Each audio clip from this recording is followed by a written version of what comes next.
वो घिनौना हंगामा मेरी बर्दाश्त से बाहर हो चला था, लेकिन मैं अपने फर्ज के हाथों मजबूर था। बिलाखिर कुदरत को मेरी हालत पर रहम आया और रागिनी ने लक्ष्मण को गालिबन हतमी पेशकदमी से रोकते हुए सख्त लहजे में कहा, पागल न बनो लकी, हमारे पास इसकी मोहलत नहीं है। लक्ष्मण ने उस मरहले तक लाकर पहलू तही की कोशिश पर रागिनी से शदीद एहतजाज किया और मामला आगे बढ़ाने की जिद की, लेकिन रागिनी टस से मस न हुई। बोली, अक्ल से काम लो लकी, हम अपना राज खुलने का खतरा मोल नहीं ले सकते। सूरज बहुत ऊपर आ चुका है। मुझे डर है कि राजीव तुम्हारी बेटी लिए तुम्हारे बेडरूम में हैरान परेशान खड़ा होगा। फटाफट लिबास पहनो और अच्छे बच्चे की तरह अपने ठिकाने पर जाओ। मैं कहीं भागी नहीं जा रही हूँ। कदर मज़ाहमत के बाद लक्ष्मण को बादले नखास्ता उसकी बात माननी पड़ी। उन दोनों के एक दूसरे के जिस्म पर गलीज तबसरों से लग रहा था कि वो दोनों एक दूसरे के सामने लिबास पहन रहे हैं। फिर लक्ष्मण गालिबन तवील अलविदाई बोसे के बाद रागिनी की ख्वाबगाह से निकल गया। अपने आसाब पर शदीद बोझ की हैसियत रखने वाले इस कराहत आमेज मामले के अंजाम तक पहुंचने पर मैंने इत्मीनान का सांस लिया और रेडियो ट्रांसमीटर रिसीवर को लपेट कर रख दिया। उसके बाद मैं हत्तुल इम्कान तेजी से रसोई घर में जा पहुंचा। मैंने देखा कि राजीव चूल्हे पर चाय पका रहा था। मुझे पहली नजर में उसके चेहरे पर तशवीश और इस्तराब के गहरे बादल छाए दिखाई दिए। मुझे देखकर वो चौंका, लेकिन उसके कुछ बोलने से पहले ही मैंने उस पर चढ़ाई कर दी। यार, तुम अजीब आदमी हो। पहले मुझे दूध लेने के लिए भगाया और फिर मेरी वापसी का इंतजार करने की बजाय खुद दूध लेने चले गए। खामखा मेरी मेहनत भी बर्बाद की और कीमती वक्त भी जाया किया। मैं तुम्हारे निकलने के फौरन बाद यहाँ पहुँच गया था। राजीव ने चाय के बर्तन में जल्दी जल्दी डोंगी घुमाते हुए मुस्तरब लहजे में कहा, आज तो भाग्य कुछ ज्यादा ही खराब चल रहा है। तुमने वापसी में देर लगाई तो मैं बेचैन होकर गवाले की तरफ चला गया। वहाँ पहुंचा तो पता चला कि उसके पास दूध खत्म हो गया। आसपास कोई और दुकान नहीं है। रूहानसा होकर वापस आया तो तुमने पहले ही दूध पहुंचा दिया था। मैंने कहा, मैं तो 5 मिनट में वापस पहुंच जाता, लेकिन रास्ते में गाड़ी खराब हो गई थी। बाकी रास्ता मैंने तेज तेज चलते हुए पैदल तय किया। राजीव ने एहसान भरे लहजे में कहा, तुम्हारा बहुत आभारी हूँ रोहित भैया, अरुण ने मुझे बता दिया था। मैंने कहा, ये बातें छोड़ो, ये बताओ अभी लक्ष्मण ने तो नहीं बुलवाया तुम्हें? मुझे तो सारे रास्ते यही धड़का लगा रहा कि देर हो गई तो तुम्हें सख्त डांट पड़ेगी और भगवान न करे तुम्हारी नौकरी भी दांव पर लग सकती है। राजीव ने जल्दी जल्दी कप में चाय उंडेलते हुए कहा, तुम्हारी बड़ी कृपा रोहित भैया, बस किसी भी वक्त घंटी बज सकती है। मैं बस 1 मिनट में चाय पहुंचा कर आता हूँ, फिर तुम्हें भी नाश्ता करवाऊंगा। मैंने कहा, मेरी फिक्र न करो, लक्ष्मण बाबू को चाय पहुंचाकर अपनी नौकरी बचाओ। मुझे तुम्हारी बहुत चिंता है, यहाँ तुम ही तो मेरे अपने हो। वो एहसानमंदी से सर हिलाकर चाय उठाए बंगले के अंदरूनी हिस्से में चला गया। मैं मुंतजिर था, लेकिन उसके रुखसत होने के बाद भी लक्ष्मण की तरफ से तलबी की घंटी न बजी। हत्ता कि राजीव वापस लौट आया। वो मुझे खासा मुतमईन बल्कि खुश दिखाई दिया। मैंने पूछा, सब ठीक तो है ना राजीव भैया? लक्ष्मण बाबू से डांट तो नहीं पड़ी? उसने नफी में गर्दन हिलाते हुए मसरूर लहजे में कहा, नहीं भाई, उन्होंने तो अच्छी चाय बनाने पर मुझे शाबाशी दी और साथ एक और मुसीबत से मेरी जान छुड़ा दी। मैंने दिलचस्पी भरे लहजे में पूछा, कौन सी मुसीबत से जान छूट गई भाई? राजीव ने तमानियत भरे लहजे में कहा, लक्ष्मण जी ने आदेश दिया है कि आज के बाद उनके मंगवाने पर ही बेड टी लेकर जाऊं। मैंने खुश होकर कहा, ये तो वाकई बहुत अच्छा हो गया। आज तुम्हारी हालत देखकर मुझे बहुत गुस्सा आ रहा था लक्ष्मण बाबू पर। ठीक है, वो मालिक हैं, लेकिन नौकरों को भी तो इंसान समझना चाहिए। राजीव ने इजहार हमदर्दी पर मेरा शुक्रिया अदा किया और मुझे वाकई बहुत उम्दा नाश्ता करवाया। इस दौरान मेरा जहन मुसलसल लक्ष्मण और रागिनी के बाहमी मायूब ताल्लुकात में उलझा हुआ था। मुझे यकीन था कि अब वो मेरे जाल में पूरी तरह फंस चुके हैं। रही सही कसर आज कल में पूरी हो जाएगी, क्योंकि अब तक जो मामला मेरे मुशाहिदे में आया था उसकी रोशनी में ये अंदाजा लगाना मुश्किल नहीं था कि वो दोनों बाकायदगी से ये शर्मनाक खेल खेलते रहे हैं और उनकी हरकतों का हतमी बातस्वीर सबूत हासिल करने के लिए मुझे ज्यादा इंतजार नहीं करना पड़ेगा। लेकिन मैं अब तक ये फैसला नहीं कर पाया था कि लक्ष्मण और बवक्ते जरूरत रागिनी को भी ब्लैकमेल करके मैं उनसे कौन सा फायदा हासिल कर सकता हूँ। राजीव से रुखसत होकर अपने कमरे में आने और बादशाह अपने फराइज मनसबी अदा करते हुए भी मैं इसी शशोपंज में मुब्तला रहा। सबसे मौजू सूरत हाल तो ये होती कि लक्ष्मण को अपने फंदे में पूरी तरह फंसाने के बाद मैं उसके जरिए मारूद तैयारे के प्रोजेक्ट तक तक रसाई हासिल कर लेता। लेकिन मुझे ये भी पता था कि महकमा खुफिया का एक आला अफसर होने के बावजूद लक्ष्मण का बज़ाहिर मारूद तैयारे और उसके खालिक जर्मन फजाई इंजीनियर कर्ट टैंक से दूर दूर तक कोई ताल्लुक नहीं है, और मेरे पास ऐसा कोई तरीका भी नहीं है कि उसे किसी तरह इस प्रोजेक्ट से मुंसलिक करवा सकूं। ऐसे में सब्र तहम्मुल से किसी मुनासिब मौके का इंतजार करने के अलावा मेरे पास कोई चारा भी तो नहीं। शाम होने से जरा पहले मैंने राजीव से कहा कि मेरा सर कुछ भारी हो रहा है, मुझे चाय पिला दो। उसके बाद मैं अपने कमरे में चला गया। कुछ ही देर में राजीव गर्मा गर्म चाय लेकर आ गया और मुझे आराम करने का मशवरा देकर चला गया। मैं खुद भी यही चाहता था कि मुझे उसकी तरफ से किसी अचानक मुदाखलत का सामना न करना पड़े। दरअसल मैं अपने रेडियो ट्रांसमीटर रिसीवर पर इत्मीनान से लक्ष्मण और रागिनी की बाहमी गुफ्तगू सुनना चाहता था। मुझे पता था कि लक्ष्मण दफ्तर से वापस आ गया है और अब वो रागिनी के साथ मुतल्लका में कॉफी पिएगा। ऐसे में आपस में गुफ्तगू के दौरान वो कोई ऐसी राज की बात उगल सकते थे जो मेरे मिशन में मददगार साबित हो सके। मुझे मुतल्लका हमें छुपाए हुए रेडियो ट्रांसमीटर से राब्ता करने में ज्यादा मुश्किल पेश न आई। राब्ता होने पर मैंने लक्ष्मण की आवाज सुनी। वो कदरे नाराज लहजे में कह रहा था, बेवकूफ मत बनो रागिनी, मुझे पता है वो तुम्हें बहुत पसंद है। जज्बात से भरपूर एक सेहतमंद औरत को ऐसे हैंडसम आदमी में कशिश महसूस होना फितरी बात है। हम दोनों ही मैच्योर और लिबरल सोच रखते हैं और तुम्हें पता है कि मैं तो पार्टनर शेयरिंग भी इंजॉय करता हूँ, इसलिए अगर तुम उसके साथ ताल्लुकात उस्तवार करना चाहो तो मैं बिल्कुल एतराज नहीं करूंगा, बल्कि अपने हल्के में खुशामदीद कहूंगा। लेकिन उससे शादी वादी का इरादा बिल्कुल बेवकूफाना बात है। मेरा दिल तेजी से धड़का। मैंने बिल्कुल ठीक वक्त पर उनकी गुफ्तगू सुनने का फैसला किया था। ये दोनों यकीनन मेरे ही बारे में ये वाहियात बातें कर रहे हैं। अच्छा है, मुझे और ज्यादा गहराई से इनके ख्यालात जानने का मौका मिल सकेगा।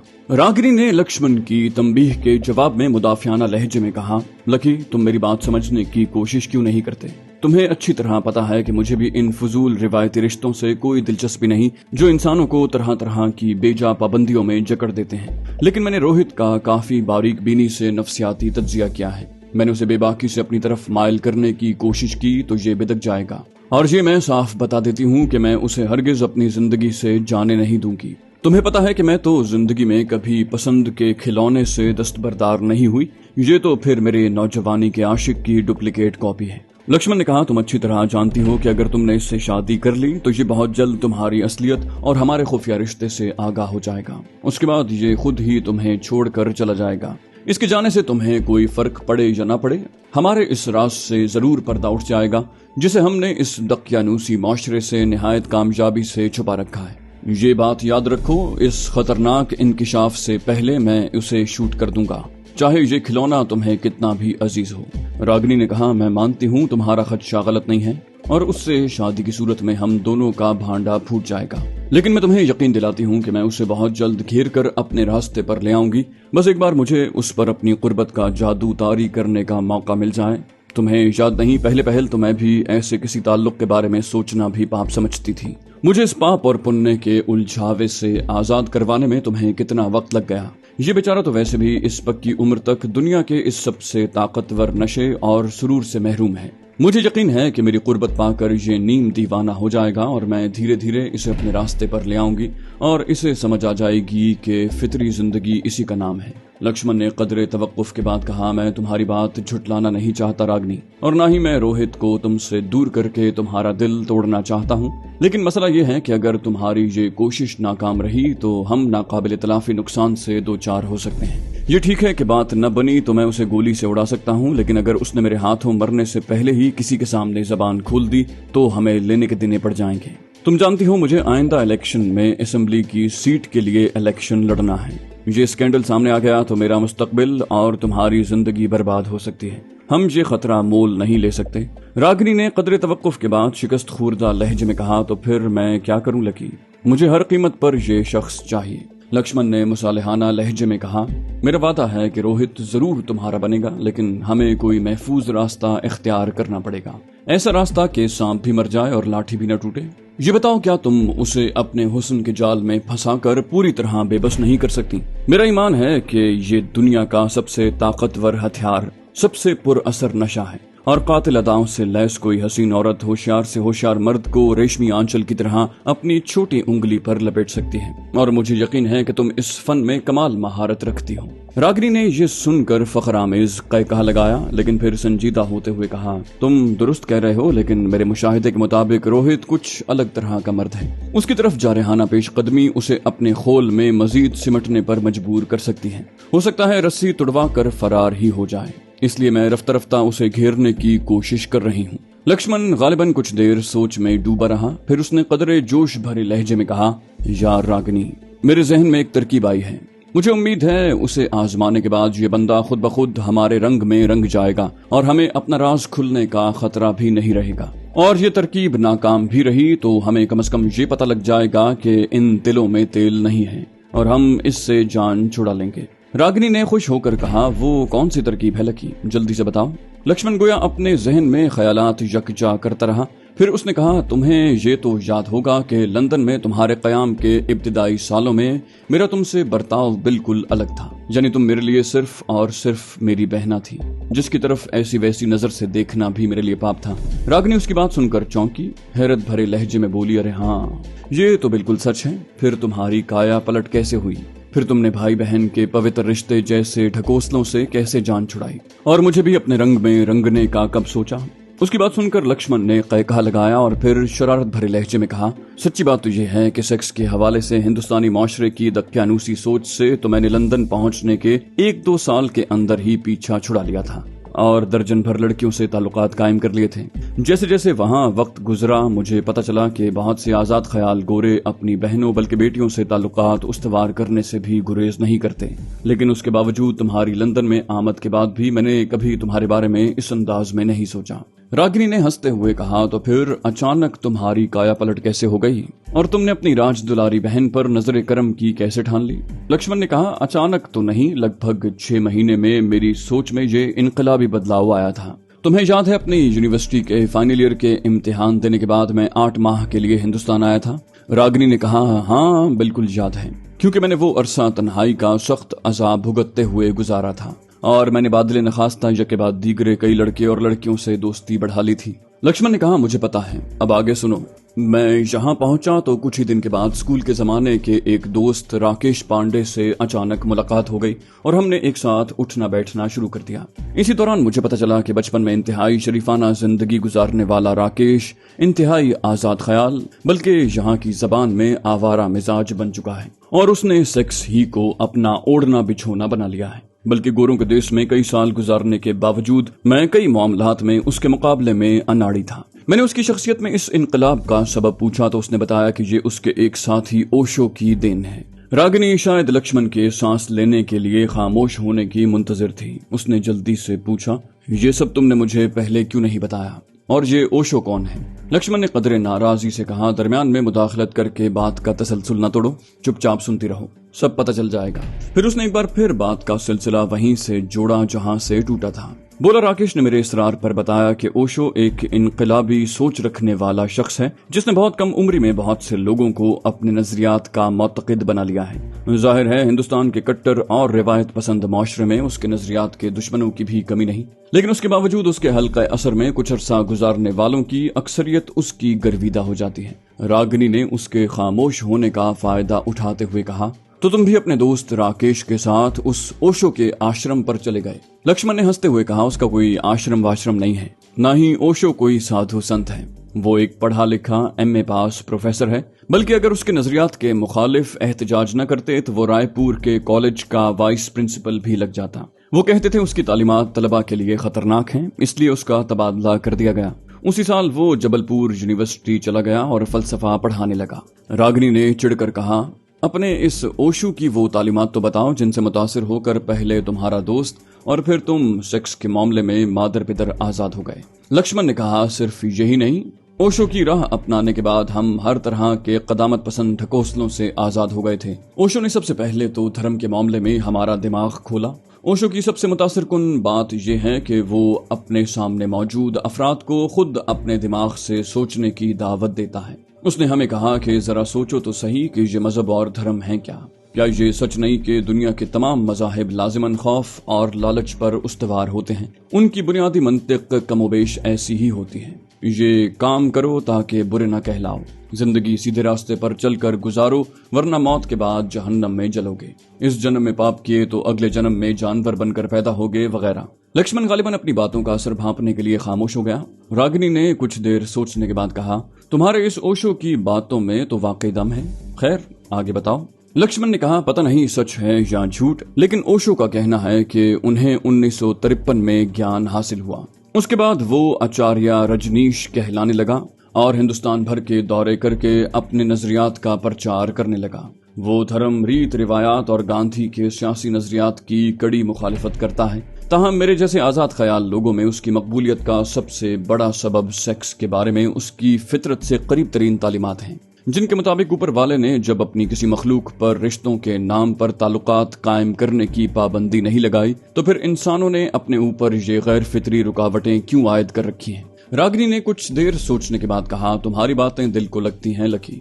लक्ष्मण ने ये सुनकर जोश भरे लहजे में कहा, तुम मेरी जबान से ये चंद बातें सुनकर मुतासिर हो गई हो। जरा सोचो, तुमने ये बातें खुद आचार्य रजनीश, जिसे उसके परिस्तार अब भगवान गुरु रजनीश के नाम से पुकारते हैं, उसके मुतक़िदीन के हलके में, उसके प्रचारक केंद्र में सुनी होती और उसकी सोहबत में चंद दिन गुजारे होते तो तुम्हारी काया कैसे पलट होती। मैं चाहता हूं कि तुम अपने उस रोहित को किसी तरह आचार्य रजनीश के साथ कुछ अरसा गुजारने पर राजी कर लो। मुझे यकीन है कि उसके बाद वो खुद ब खुद हमारे रंग में रंग कर वापस आएगा। याद रहे कि ये उस इब्तिदाई जमाने की बात है जब हिंदुस्तान की तारीख का बदनाम जमाना किरदार गुरु रजनीश अपने शैतानी अकायद और नजरियात के प्रचार को महदूद दायरे में आगे बढ़ा रहा था और कदामत पसंद मुखालिफिन कदम कदम पर उसके रास्ते में रुकावटें खड़ी कर रहे थे और उसके पैरोकार भी उसके अकायद से वाबस्तगी का खुलकर इजहार करने से कतराते थे। वो जबलपुर में अपने छोटे से ठिकाने से अपनी शैतानी सरगर्मियों को आगे बढ़ा रहा था।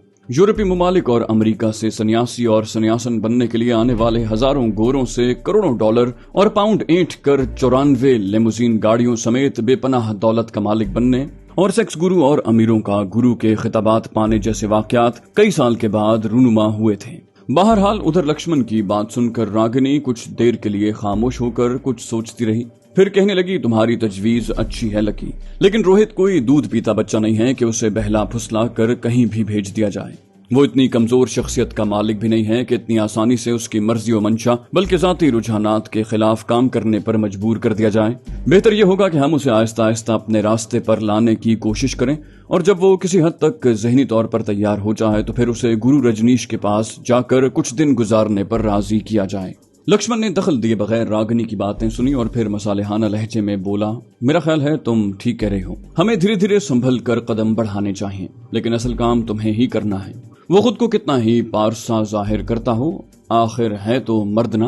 तुम माहिराना अंदाज में उस पर अपने निस्वानी हथकंडे आजमाओगी तो आखिर पिघल ही जाएगा। सबसे हौसला अफजा बात यह है कि वो तुम्हें पसंद करता है। उस पर खुलकर मोहब्बत का जाल फेंको। इस मोहब्बत नामी लफ्ज की आड़ में बहुत कुछ खेला जा सकता है। रागिनी ने पुरएतमाद लहजे में कहा, तुम फिक्र न करो, मैं उसे घेर लूंगी। तुम्हारा इसरार है तो मैं उससे शादी का इरादा तर्क कर देती हूँ, लेकिन मेरा ख्याल है उसे शीशे में उतारने के लिए मुझे शादी का झांसा देना ही पड़ेगा। लक्ष्मण ने मानी खेज लहजे में कहा, तुम्हें पूरी आजादी है उसे अपनी नस्वानियत के सामने घुटने टेकने पर मजबूर करने के लिए जो दांव आजमाना चाहो आजमाओ, बल्कि मेरा मशवरा है उसे अपने साथ पीने पिलाने पर लगाओ और फिर किसी दिन नशे में धुत करके अपने मन की मुराद पूरी कर लो। उसके बाद तो सब कुछ आसान हो जाएगा।